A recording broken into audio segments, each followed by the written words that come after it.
Today, mag-ride tayo to Kabyang Tunnel. Akala ko noon ay malakas sa fuel consumption ng NMAX. Wala na sa akin rider spirit, bumalik siya nung nagkaroon na ako nung NMAX. Bawal lumusot. Di kami pinalad na papasukin sa Kabyang Tunnel. Respect natin yung local law nila. So yan, Edisens, kasama ko na si OBR Lourdes. Ang galing ng camera niya, liit lang. Bye! Hindi mo alam, pinakasang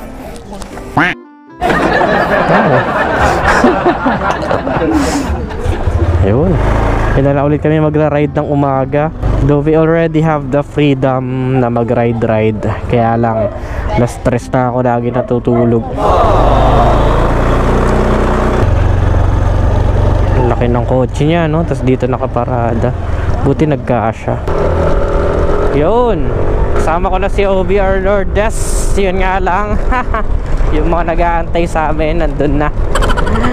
Mag-aalas 7 na, nakakahiya. Ikaw babe, kamusta experience mo sa NMAX? All goods in the hoods. Goods. Wala kang masabi. Yun nga, wala daw siyang masabi. Galing. Yun pala yung eco mode. Nakikita ko. Mamaya mag-reset tayo ng trip 2 para makita natin yung buong biyahe.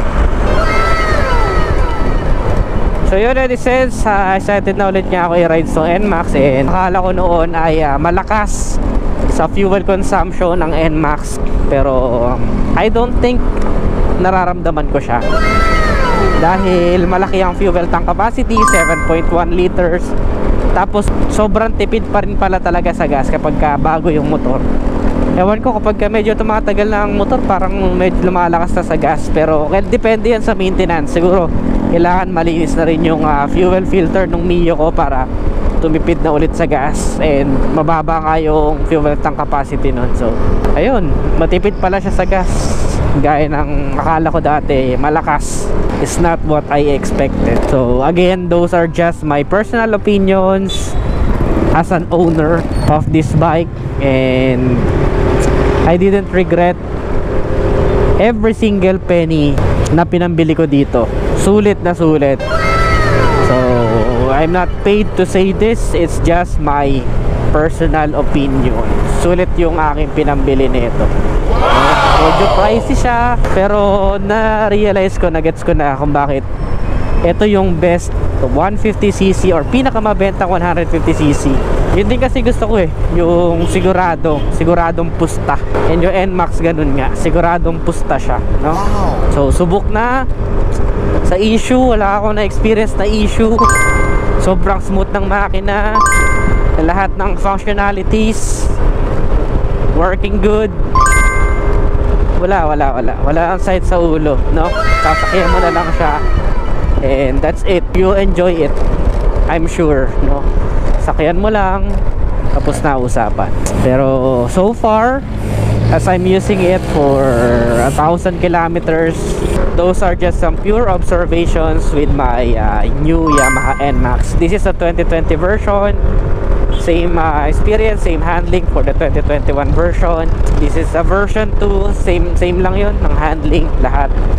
Nag-aiba lang sa safety na add dun sa version 2.1, which is traction control system, which personally hindi ko masasabing gagamitin or ito turn on ko all of the time unless na lang ay umuulan.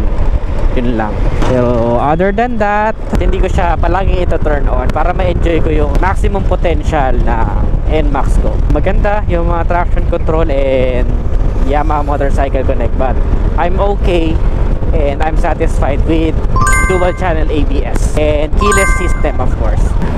Uy, baka NMAX yarn.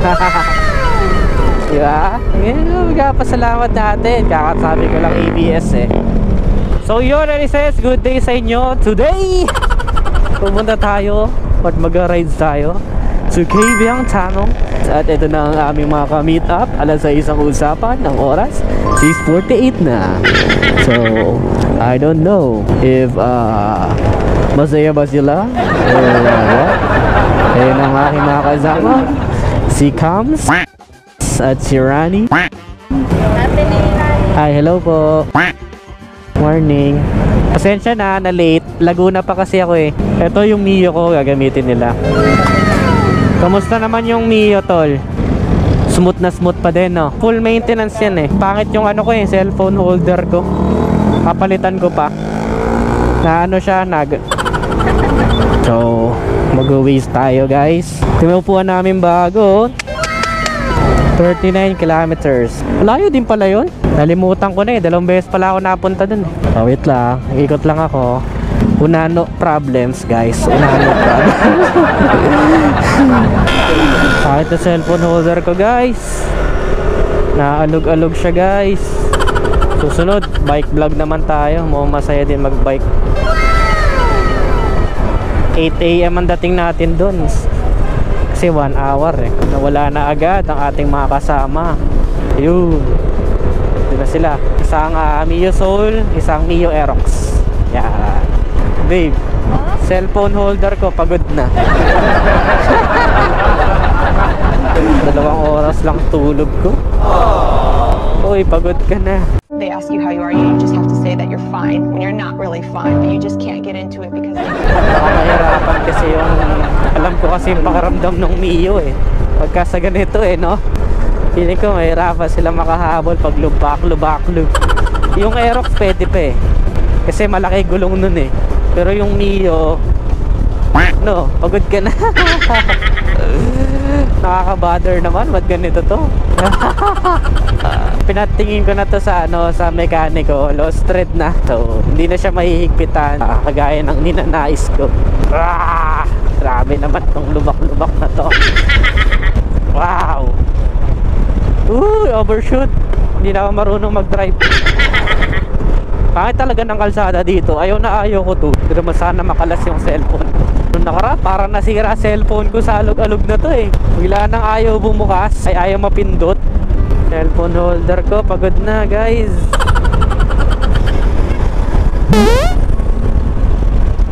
Alam, ayusin natin. Nababother ako. Wait lang.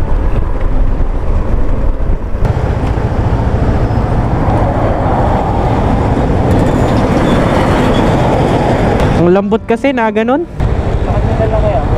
Sige, ikaw na mauna. Teka na, tatanggalin ko na. Hawakan mo na lang to, babe. Nababother ako eh. Maluwag kasi yung ano ko. Wait lang ah. Okay, game. Dulo ko, para makahabol. Pag nagra-rides kayo in Edisons, huwag nyo idudulo yung smallest displacement. Nahihirapan humabol. True yan, true. Mabagal rides lang kami. Chill ride lang, chill ride. Kasi lahat kami may OBR eh. Kaya yung rides namin pang chill ride lang. Pero mamaya baka humataw na yan. Naka Aerox yan eh. Gusto ko rin ng Aerox, kaya lang kasi may ganun. Kaya iniwasan niya. May grr. Yung grills grr. Tawag ko doon nung bata pa ako eh. Ano ba yung pampagising ba yung mga ganun girls? Ayan din, nakaka-conscious pagka ikaw una Edisons eh sa mga rides. Tingin ka ng tingin sa side mirror mo, naiwanan mo na ba yung mga kasama mo? Unlike kung nasa follower ka lang eh, sunod-sunod ka lang, wala kang masyado isipin. Huwag ka lang magta-target lock. Yun yung isa sa payo ko Edisons. Huwag kayong magta-target lock. What I mean by that is, halimbawa, ayan, so si Mio, sinusundan ko si Mio. Pag nag-target lock ako kay Mio at nakatingin lang ako sa taillight niyan or dyan sa motor na yan, kapag yan, no, na-aksidente or biglang huminto or what, na may sudden kailangang iwasan, ganun, biglang huminto, pwede akong sumalpok dyan. So, keep your distance and be mindful of that. Yung parang target lock na. Sarap po. Susunod, bikerist na ako. Ewan ko kung kakayanin ko ng ganito kalayo. Sa motor pa nga lang. Parang medyo duda na ako eh. Hindi pala nila kinuha yung box. Nakalimutan ko i-offer. So, kasi in this sense, hindi na ako naalis ng walang box. Sobrang ano kasi, pag may box, sobrang useful talaga. Biruin mo, malaki na compartment ng NMAX, pero yung box pa rin talaga yung pinaglalagyan ko ng mga bagay-bagay. Sobrang useful ng box in this sense. Kaya nga feeling ko mahihirapan ako mabuhay sa mga underbone o kaya naman sa mga big bike na walang storage. Feeling ko lang. Ayan, Edisons! Maganda na ang view. Hey, yung kasama namin, may videohan kami. Ay.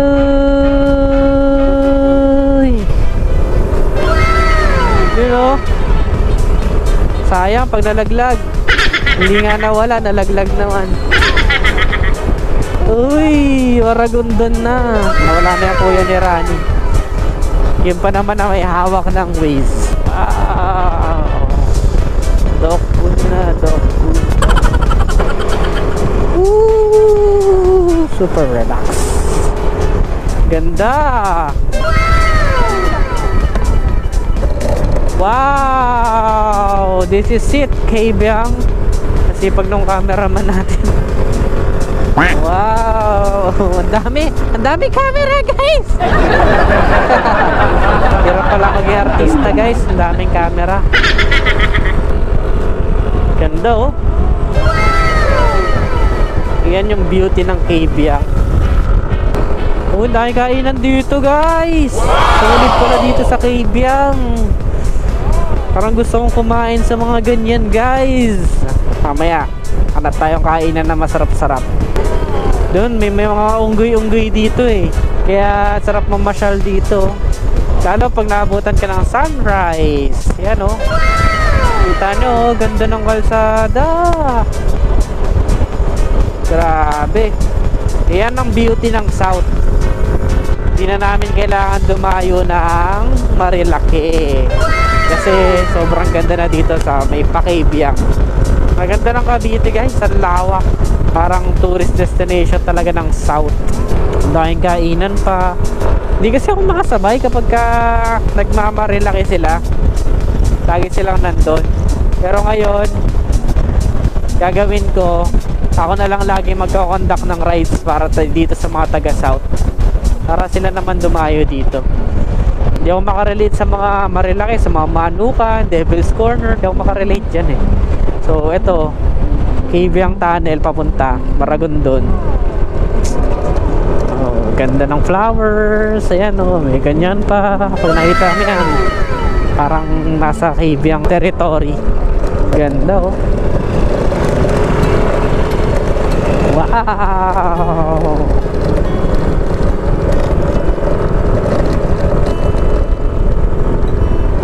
Ganda talaga dito sa Kabyang. Tas papansin mo, ang lamig na ng hangin pagka nasa Kabyang ka na. Para nasa forest talaga. Ganda. Sarap enjoyin lang ng view. Tas naka NMAX ka. Ay, sobrang sarap sa pakiramdam. Alam nyo, netizens, nawala na sa akin yung rider spirit eh. Siguro nga kasi yung motor ko matagal na sa akin or what. Nawala na sa akin rider spirit. Bumalik siya nung nagkaroon na ako nung NMAX. Ang sarap sa pakiramdam. Ito, para ka nasa Twilight movie. Solid. Ang lamig dito. You know, nakaparak-loading yun ah. Napitikan tayo nun ah. Wow!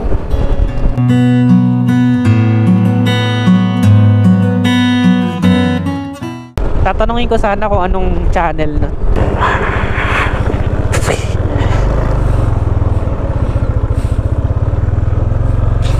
Hirap talaga mag-ano dito. Tatanungin ko kasi yon. Gusto ko makuha yung picture natin eh. Yan, sila ba yun? Anong page nyo, boss? Jeff Oracle. Bigyan mo siya yung sticker ko. Nakaparak kasi kayo eh. Ay, ganoon. Anong page mo, boss? Ned Adriano po, ito. Ay, si Sir Ned pala. Minsan lang magkaroon ng pitik eh. Hindi ako makakuha. Sa inyo, sir, anong channel nyo? Pitik Salente. Pitik Salente. Yun, nakablog ako. Andito si Baba si Juan ah. Si Sir Alex. Oo nga eh, nandyan na ba? Wala pa, hindi pa nadaan. Iba. Yan. Sir Ned pala to eh. Tingnan ko kahapon yung sticker dito sa kanila. Nandun ako lang Alex kahapon eh. Okay po. Thank you, bigyan din kita. Sige nga, may sticker ba kayo, sir? Wala pala ako sticker. Anong page nyo ulit? Check ko din. Oracle. Jeff Oracle. Out kay Jeff Oracle. Ayan. Tsaka kay sir. Excelente. Pitik sa lente. Thank you, sir. Binalikan ko kayo. Minsan lang mapitikan dito eh. Salamat. Yun. Shoutout sa mga photographer natin. Nagkakaroon na rin kami ng picture. Naalala ko na yung same feeling. Natakot ako ulit yung U-turn na ganon. Tapos dito sa bundok. Di ba kanina muntik na naman ang bigat nung nag-U-turn tayo. Doon ako natumba dati. Di ako pwede matumba dito. Naka-NMAX ako, sayang. Sarap. Kaibiyang tunnel. Woohoo! Bira tayo kasi naiwanan tayo ng mga kasama ko. Ganda na NMAX nyo. Kulay white.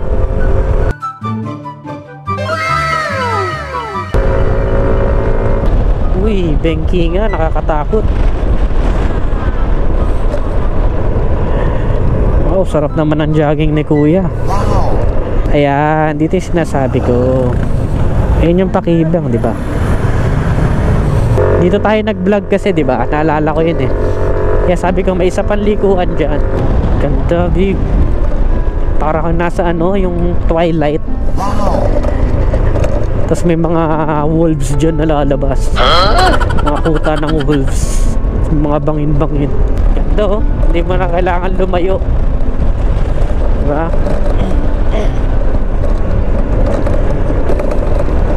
Eto na. Welcome to Kaibiyang Tunnel. Ayan sila. Bawal? Bawal lumusot?